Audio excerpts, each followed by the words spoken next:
Yağmurlu sabah İstanbul'un üstüne gri bir battaniye gibi çöken bulutlar, sabahı olduğundan daha yorgun gösteriyordu.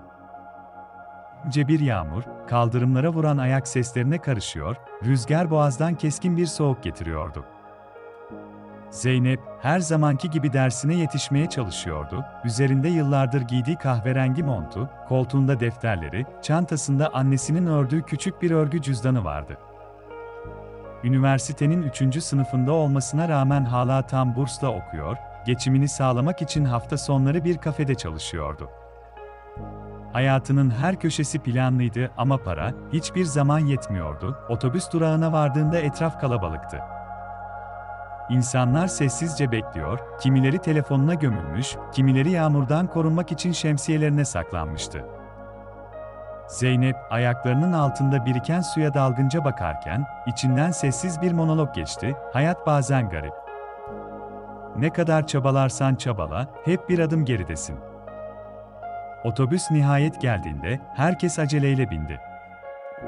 Cam kenarında bir yer bulmuştu, başını cama yasladı, yağmur damlalarının aşağıya süzülüşünü izliyordu. Otobüs Beşiktaş durağında hafifçe yavaşladı. Yaşlı bir adam, bastonuna yaslanarak içeri girmeye çalışıyordu. Yağmur yüzünden ceketi sırılsıklam olmuştu, ayakkabılarının ucu açılmış, pantolonu dizlerinden eskimişti. Elinde siyah bir şapka tutuyor, gözleri yorgun ama gururlu bakıyordu, otobüs tıklım tıklımdı. Gençler kulaklıklarını takmış, kimse başını kaldırıp ona bakmıyordu. Zeynep'in gözleri yaşlı adamın ellerine takıldı, ince, kemikli parmaklar titriyordu. İçinde aniden bir şey kıpırdadı. Çantasını sıkıca kavradı, sonra bir kararla ayağa kalktı, "Amca, buyurun, benim yerime oturun." Yaşlı adam önce şaşırdı, ardından dudakları titredi, "Kızım. Allah razı olsun. Çok sağ ol." Zeynep gülümsedi, "Ne demek amca, olur mu öyle şey?" Adam oturdu, bastonunu dizine dayadı. Ellerini montunun üzerine koyup derin bir nefes aldı. Sonra, gözleri Zeynep'e döndü, "Bu şehirde böyle gençler kaldığını bilmek iyi geldi bana." O an Zeynep sadece bir insanlık görevi yaptığını düşündü. Ama bilmiyordu ki, bu küçücük hareketi onun hayatında bir dönüm noktası olacaktı. Bir sonraki durakta yaşlı adam indi. Otobüsten çıkmadan önce Zeynep'e dönüp anlamlı bir bakış attı, sonra kayboldu kalabalığın arasında, gün, Zeynep için sıradan geçti. Dersler, notlar, yarınki sınav stresi, kafedeki yarı zamanlı iş. Eve vardığında ayakkabılarını çıkarmadan kanepeye yığıldı. Başını geriye yasladı, gözleri tavana dikildi. Aklına sabahki yaşlı adamın yorgun ama vakur bakışları geldi. İçinde bir tuhaflık hissetti, aradan birkaç gün geçti. Hayat her zamanki gibi devam ediyordu, ta ki bir sabah aynı otobüse bindiğinde her şey değişene kadar, Zeynep otobüse adım attığında, ön sırada oturan tanıdık yüzü gördü. Yaşlı adam, başını kaldırıp gülümsedi, "Kızım, yine karşılaştık." Zeynep hafifçe başını salladı, "Ne tesadüf, amca." Adam bu kez yanına oturdu. Yağmurdan ıslanmış bastonunu dizine koydu. Sonra cebinden buruşmuş bir kartvizit çıkardı, "O günkü yardımın için hala teşekkür edemedim. İnsanlık kolay değil ama sen hatırlattın bana. Benim adım İhsan Yalçın." Zeynep, ismi duyunca hafifçe kaşlarını çattı. Bu isim ona bir yerden tanıdık geliyordu ama çıkaramadı. Kartviziti aldı. Üzerinde Yalçın Holding yazıyordu, gözleri büyüdü, nefesi hızlandı, "Siz, o Yalçın Holding'in sahibi misiniz?" Yaşlı adam mütevazı bir gülümsemeyle başını salladı, "Evet, kızım. Ama senin için ben sadece otobüste yaşlı bir adamım. Biliyor musun, bazen kader, doğru insanları en beklemediğin yerde karşına çıkarır." O an Zeynep, hayatının sıradan akışının sonsuza kadar değişeceğini hissedememişti. Ama çok yakında öğrenecekti. Zeynep, otobüsten indiğinde elinde hala İhsan Yalçın'ın kartviziti vardı. "Yalçın Holding," diye mırıldandı kendi kendine. "İstanbul'un en büyük şirketlerinden biri. Gazetelerde, televizyonlarda sık sık duyduğu, dev projelere imza atan, binlerce kişiye iş sağlayan bir isimdi bu, ama onu daha da düşündüren şey, bu kadar zengin, başarılı bir adamın otobüse binmesi, ıslanmış ceketi, yorgun elleri ve o buruk bakışlarıydı. İhsan Bey'de bir gizem vardı, o akşam eve vardığında Zeynep, küçük odasına çekildi. Çalışma masasının üzerinde ders kitapları, renkli postitler, bir de fotoğraf çerçevesi vardı. Çerçevenin içinde, ona gülümseyen annesinin gençlik fotoğrafı duruyordu. Bir an fotoğrafa baka kaldı, Zeynep'in annesi, yıllar önce vefat etmişti. Babası ise bir süre sonra yeniden evlenmiş, kendi dünyasına çekilmişti. Zeynep, çocuk yaşta hayata tek başına tutunmayı öğrenmişti. Üniversiteye girmek için geceler boyu ders çalışmış, burs kazanmak için elinden geleni yapmıştı. Ama hala kolay değildi, kira, kitap masrafları, faturalar, hep bir mücadele, telefonuna bir bildirim geldi. Bankadan gelen kısa mesaj, hesap bakiyesi, 62 Türk Lirası 15 kuruş. Zeynep, derin bir nefes aldı.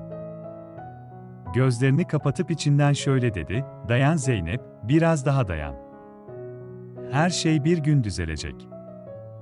Ama aslında yorgundu.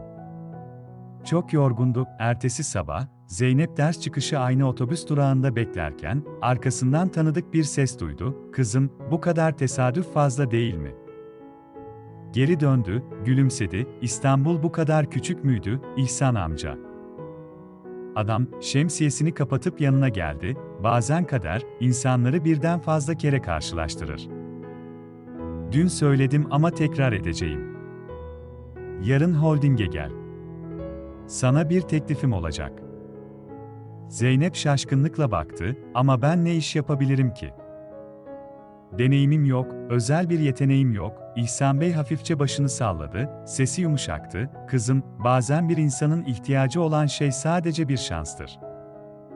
Gerisini kendi emeğiyle kazanır.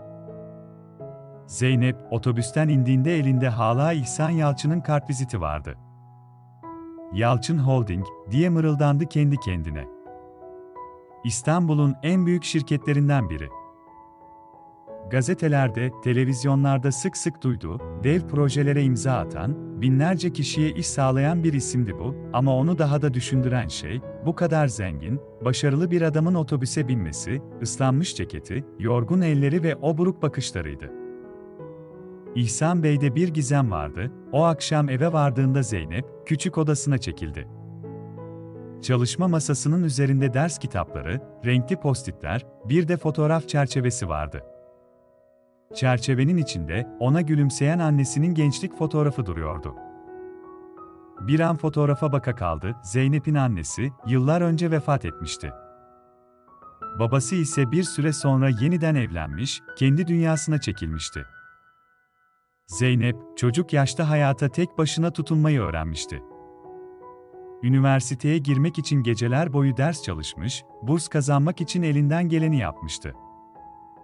Ama hala kolay değildi, kira, kitap masrafları, faturalar, hep bir mücadele, telefonuna bir bildirim geldi.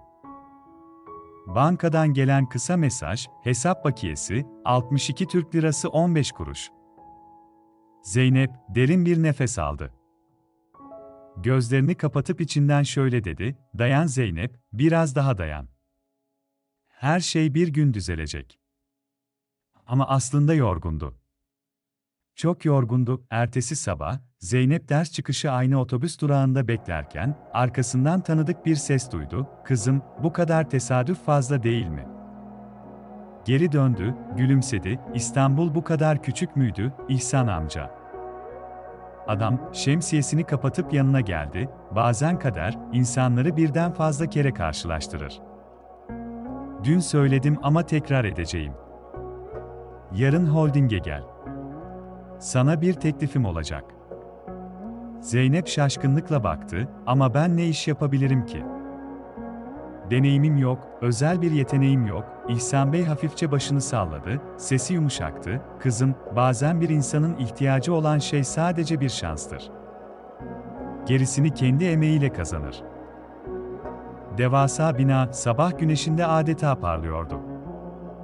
Resepsiyonun önünde koşuşturan insanlar, bilgisayar sesleri, kahve kokusu. Bambaşka bir dünyaydı burası. Görevli, Zeynep'e bir çalışan kartı uzattı. "Hoş geldiniz, Zeynep Hanım. Artık siz de bizden birisiniz." Kartı eline aldığında, parmaklarının titrediğini hissetti. "Ve artık buradayım," diye düşündü içinden, asansörle 17. kata çıktığında geniş bir açık ofis alanıyla karşılaştı. Şeffaf camlardan şehre bakıldığında Boğaz tüm ihtişamıyla görünüyordu. Ama güzellikleri izlemeye fırsatı olmadı çünkü bir kadın hızla yanına yaklaştı. "Sen Zeynep olmalısın." "Ben Derya, insan kaynakları sorumlusuyum." Derya, hızlı konuşan, enerjik, kendinden emin bir kadındı. Zeynep'e bir dosya uzattı. "Bu senin eğitim programın. İhsan Bey sana özel bir proje atadı. Çok yoğun bir dönem olacak." Zeynep'in içinden bir ses, "Ben neye bulaştım?" diye mırıldandı ama artık geri dönüş yoktu. Projede temel amaç, maddi durumu kötü olan öğrencilere burs ve staj fırsatları sağlamaktı. Zeynep, öğrenci bilgilerini düzenlemekte başlamıştı ama sistem karmaşıktı, belgeler eksikti, e-posta yağmuru durmuyordu, öğlen olduğunda başı zonkluyordu. Bir an için bilgisayar ekranına bakarken düşünceler kafasında dönüp durdu. "Ben bu işi yapamam, yapamayacağım." Tam o sırada bir el omzuna dokundu. Başını kaldırdı, İhsan Bey yanında duruyordu. "Zor, değil mi?" dedi, gözlerinde sakin bir bilgelik parıltısı vardı. Zeynep derin bir nefes aldı, "Bilmiyorum, sanki herkes benden daha hızlı öğreniyor. Kendimi yetersiz hissediyorum." İhsan Bey sandalyeyi çekip yanına oturdu, gözleri derindi, sesi sakin, "Zeynep, bilmek zorunda değilsin. Öğrenmek zorundasın. Biliyor musun, ben de bu binada ilk işe başladığımda kimseye kendimi kanıtlayamamıştım. Ama her gün, her hata bana bir şey öğretti. Unutma, hata yapmak, başarının bedelidir." Zeynep'in içindeki düğüm biraz gevşedi. Omuzları hafifledi. Gün bitimine doğru, Zeynep asansöre binerken yanında başka biri durdu. Uzun boylu, düzgün giyimli, keskin bakışlı genç bir adam, "Sen yeni gelen Zeynep'sin, değil mi?" dedi, dudaklarının kenarında hafif bir tebessümle. "Ben Mert. Finans bölümünde çalışıyorum." Zeynep hafifçe başını salladı, "Evet, ben Zeynep. Tanıştığıma memnun oldum." Ama Mert'in gözlerinde farklı bir şey vardı, bir merak mı, yoksa başka bir şey mi? Asansör kapandığında, Mert'in cümlesi aklında yankılandı, "Bu şirkette çok şey öğrenebilirsin ama kime güveneceğini dikkatle seç." Bu sözler Zeynep'in içine bir kuşku düşürdü. Ne demek istemişti, diye düşündü. O gece, Zeynep yatağına uzandığında gözleri tavana takılı kaldı. İhsan Bey'in sözleri, Mert'in uyarısı, ilk günün stresi, hepsi birbirine karışıyordu ama bir duygu çok baskındı, merak. İhsan Bey'in hayatında daha derin bir hikaye olduğunu hissediyordu. Onun bakışlarında, kelimelerinin arkasında saklı bir acı vardı. Zeynep kendi kendine fısıldadı, "Sen kimsin, İhsan Bey? Gerçek hikayen ne?" İçten içe, bu işin sadece bir proje olmadığını hissediyordu. Ama önünde onu hem büyütecek hem de zorlayacak bir yol vardı ve Zeynep, bu yola artık adımını atmıştı. Zeynep, şirketteki ilk haftasını geride bırakmıştı. İş yoğunluğu, belgeler, toplantılar, bitmeyen mailler. Ama zihninde sürekli aynı şey dönüp duruyordu. İhsan Bey'in bakışları, bazen bir toplantı sırasında pencereden dışarı bakarken, bazen de bir cümlesinin ortasında gözleri uzaklara dalıyordu. O bakışların arkasında, yıllardır saklanan bir hikaye vardı. Bir akşamüstü, proje dosyalarını teslim etmek için İhsan Bey'in ofisine girdi. Kapıyı çaldı, içeri girdi ama onu masasında otururken bulamadı. Pencerenin yanında duruyordu, elleri cebinde, gözleri boğaza kilitlenmişti. "İhsan Bey," dedi Zeynep, çekinerek. Adam bir an irkildi, sonra yavaşça döndü. Yorgun bir gülümsemeyle, "Gel kızım," dedi. "Otur." Zeynep, dosyayı uzatmak üzere yaklaştı ama onun yüzündeki derin hüzün dikkatini çekti. Dayanamadı, sordu, bir şey mi oldu? İhsan Bey sessizdi. Parmaklarını bastonun ucunda gezdirdi, uzun bir iç çekti, hayat, bazen geçmişi unutmana izin vermez, Zeynep. Ne kadar uğraşırsan uğraş, bazı yaralar kapanmaz. Zeynep başını eğdi.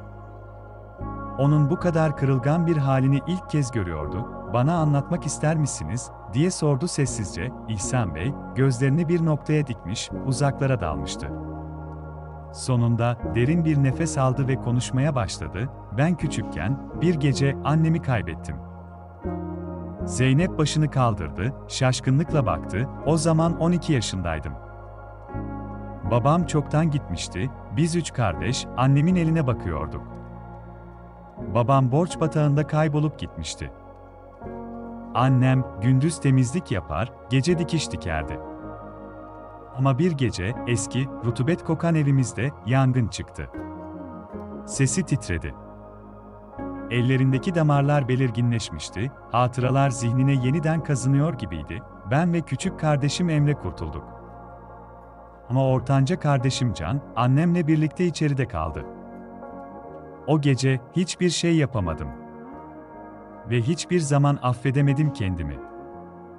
Odanın içinde sessizlik hakimdi. Zeynep'in boğazı düğümlenmişti.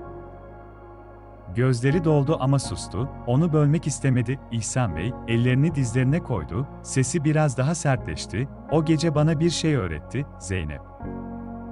İnsan bazen hayatta kalır ama içindeki bir parçayı sonsuza kadar kaybeder. İşte bu yüzden bu holdingi kurdum. Yoksul bir çocuk, açlıktan, eğitimsizlikten, umutsuzluktan başka bir şey bilmesin diye." Zeynep, onun gözlerine baktı, derin bir saygı hissetti. Ama aynı zamanda, bu büyük acının neden hala yüzüne işlediğini de anlamıştı. O gece eve dönerken Zeynep'in aklından tek bir şey geçiyordu, hayatta bazen insanlara uzattığın küçük bir el, onların karanlığını değiştirebilir. Ama daha eve varmadan, telefonuna bir bildirim geldi. Bankadan gelen mesajdı, "Kredi kartınızdan 2400 Türk lirası çekilmiştir." Zeynep dondu kaldı. O kartı hiç kullanmamıştı bile. Panikle bankayı aradı, müşteri temsilcisi açıklama yaptı. "Üzgünüz, Zeynep Hanım, sizin kimlik bilgilerinizde online bir dolandırıcılık yapılmış." Kafasında uğultular başladı. Kirayı ödeyemeyecekti. Okul harçları tehlikedeydi. Tam o sırada telefonuna bir mesaj daha geldi. "Mert, bir sorun mu var? Sana yardım edebilirim." Mert'e bu bilgiyi vermemişti. Onun nasıl haberi olmuştu? İçinde bir şüphe kabardı ama başka seçeneği yoktu. Ertesi gün, Mert'le buluşmaya karar verdi. Ertesi gün öğle arasında, Zeynep şirkete yakın bir kafede oturuyordu. Mert, elinde kahvesiyle geldi, karşısına oturdu. Her zamanki gibi gülüyordu ama gözlerindeki o fazla, bilmiş bakışlar dikkat çekiciydi. "Zeynep," dedi, sanki her şeyi biliyormuş gibi, "hesabından çekilen para, seninle ilgili bir test aslında." Zeynep kaşlarını çattı, "Test mi? Ne demek istiyorsun?" Mert, kahvesinden bir yudum aldı, alaycı bir tebessümle konuştu, "Holding içinde güç savaşları var. Bazıları yeni projeyi sabote etmek istiyor. İhsan Bey sana güveniyor ama herkes güvenmiyor. Sana oyun oynuyorlar." Zeynep'in kafası karışmıştı. "Peki sen nereden biliyorsun bunları?" Mert'in dudaklarının kenarı kıvrıldı. "Ben, doğru insanlarla konuşurum." Zeynep, bilgisayarındaki dosyaların silindiğini fark ettiğinde kalbinin yerinden çıkacak gibi attı. Tüm raporlar, tüm veriler, haftalardır üzerinde çalıştığı projeler, hepsi yoktu. Panikle tekrar sistemi kontrol etti ama sonuç aynıydı, bir an nefes alamayacak gibi hissetti. Eliyle alnını tuttu, "Hayır, bu olamaz," diye fısıldadı. Tam o sırada ofisin kapısı hafifçe aralandı. İçeri, sakin ama kararlı adımlarla Derya girdi. "Zeynep, toplantıya 15 dakika kaldı. Her şey hazır mı?" Zeynep titreyen sesiyle fısıldadı, dosyalarım silinmiş. Derya'nın kaşları çatıldı, yanına gelip bilgisayara baktı. Ekrana birkaç saniye dikkatlice göz attıktan sonra derin bir iç çekti, bunu kim yaptıysa çok tehlikeli bir oyun oynuyor. Büyük toplantı salonu doluydu. Holdingin üst düzey yöneticileri, danışmanlar ve bazı basın temsilcileri bile oradaydı. Zeynep masanın başında oturuyordu, elleri ter içinde, kalbi kulaklarında atıyordu. Tam projeyi sunmaya başlayacağı anda sistemdeki sunum dosyası açılmadı. Ekranda "dosya bulunamadı" uyarısı yanıp sönüyordu. Salondaki fısıltılar yükseldi, bir an için dondu kaldı. Ama o anda kapı açıldı. İhsan Bey içeri girdi. Bastonunu hafifçe yere vurdu, gözleri Zeynep'le buluştu. Yanına yaklaşarak eğildi ve kulağına yavaşça fısıldadı, "Kızım, korkma. Plan B'yi anlat." Zeynep'in gözleri büyüdü. "Plan B mi?" diye sordu fısıltıyla. İhsan Bey'in yüzünde hafif bir tebessüm vardı. İyi bir lider, kriz anında içgüdülerine güvenir. O an Zeynep derin bir nefes aldı ve bilgisayar olmadan ezberden projeyi anlatmaya başladı. Kendi hikayesini, burs bekleyen öğrencilerin umutlarını, yardım bekleyen ailelerin dramını öyle bir anlattı ki salondaki herkes sessizleşti. Sunum bittiğinde bir anlık sessizlik oldu. Sonra salon alkışlarla yankılandı. Toplantıdan sonra Derya, Zeynep'in yanına yaklaştı. Yüzünde ciddi bir ifade vardı. "Dosyaları kim sildi biliyor musun?" Zeynep başını iki yana salladı. "Mert'in parmağı olduğunu düşünüyorum." Derya derin bir nefes aldı, "Haklısın. Güvenlik kameraları her şeyi kaydetmiş. Dosyalarına erişim izni olmayan bir hesaptan sisteme giriş yapılmış ve o hesap Mert'e ait." Zeynep'in içi buz kesti, "Yani, bana yardım teklif etti ama aslında sabotajı kendisi yaptı." Derya başını salladı, "Evet. Seni köşeye sıkıştırmak istemiş." O akşam, Zeynep İhsan Bey'in ofisine girdi. İçeride loş bir ışık vardı, masa lambasının sarı tonu odaya huzur veriyordu. Zeynep, titrek bir sesle konuştu, "İhsan Bey, ben neredeyse projeyi batırıyordum." Adam başını kaldırdı, gözleriyle gülümsedi, "Hayır, Zeynep. Sen bugün bize liderliğin ne olduğunu gösterdin. Biliyor musun, bu holdingde çok insan gördüm. Bazısı akıllı, bazısı hızlı. Ama kalbiyle çalışan çok az insan var. Sen o nadir insanlardansın." Zeynep'in gözleri doldu, sessizce başını eğdi. O anda içinden geçen tek şey vardı, "Bunu başaracağım. Hem kendim, hem bu şirkete umut bağlayanlar, hem de İhsan Bey için." Ertesi gün Mert, Zeynep'in yanına geldi. Yüzünde sakin bir ifade vardı ama gözlerinde öfke yanıyordu. "Kazandığını mı sanıyorsun?" dedi alaycı bir gülümsemeyle. "Bu şirketin karanlık tarafını bilmiyorsun. Burada kimse göründüğü gibi değil." Zeynep arkasını döndü, gözleri sertti, "Ben doğru bildiğimi yapmaya devam edeceğim, Mert. Ne kadar karanlık olursa olsun." Mert başını yana eğdi, sessizce güldü, sonra arkasını dönüp gitti. Ama Zeynep biliyordu, bu daha başlangıçtı. Zeynep'in şirketin sosyal sorumluluk projesindeki başarısı, sadece üst yönetimi değil, basını bile etkilemişti. Artık Yalçın Holding'in yeni projesi, "Gelecek Seninle Başlar", televizyonlarda ve gazetelerde manşet oluyordu. Ama Zeynep için asıl önemli olan şey, kameralar veya alkışlar değildi. Onun için önemli olan şey, insanların hayatlarına dokunabilmekti. Proje kapsamında burs kazanan öğrencilerden bazıları o gün holding binasına davet edilmişti. Lobide oturan genç yüzlere baktığında, Zeynep'in gözleri doldu. Onlardan biri, kırmızı montlu küçük bir kız, çekingen adımlarla yanına yaklaştı, "Abla, sana teşekkür etmek istiyorum," dedi, sesi neredeyse bir fısıltıydı. "Artık okula devam edebileceğim. Annem de çok mutlu oldu." Zeynep diz çöktü, onun göz hizasına indi, gülümseyerek elini tuttu, "Asıl ben sana teşekkür ederim. Çünkü sen de büyüyünce başkalarına yardım edeceksin, değil mi? Küçük kız başını ciddi ciddi salladı, söz veriyorum. O an Zeynep'in boğazı düğümlendi. Oturduğu otobüste yaşlı bir adama yer vermesiyle başlayan hikayenin, yüzlerce çocuğun geleceğini değiştiren bir projeye dönüşeceğini hayal bile edemezdi. Bir gün, Zeynep öğle arasında İhsan Bey'in ofisine gittiğinde onu pencereden boğaza bakarken buldu. Ama bu kez yüzündeki yorgunluk fark ediliyordu. "İyi misiniz?" diye sordu endişeyle. İhsan Bey yavaşça sandalyeye oturdu, derin bir nefes aldı. "Kızım, yaşlandım artık. İnsan ömrü belli. Ama içim rahat. Çünkü bir gün ben olmayacağım ve sen burada olacaksın." Zeynep'in kaşları çatıldı. "Ben mi?" İhsan Bey gülümsedi, elini onun elinin üzerine koydu. "Bu şirket, bu proje, bu hayal senin ellerinde büyüyecek. Ben başladım ama sen tamamlayacaksın." Zeynep'in gözlerinden yaşlar süzüldü. Hayat ona, annesiz büyümüş, borçlarla boğuşmuş bir genç kıza, hiç hayal etmediği bir sorumluluk yüklemişti ama artık korkmuyordu. Bir süre sonra, Mert'in sabotaj girişimleriyle ilgili yönetim kurulu toplandı. Güvenlik kayıtları ve belgeler sunulduğunda, gerçeği gizleyemedi. Mert sessizce başını eğdi, ardından şirketten çıkarıldı ama gitmeden önce Zeynep'in yanına gelip mırıldandı, "Kaybettim ama bir gün anlayacaksın, burada savaş hiçbir zaman bitmez."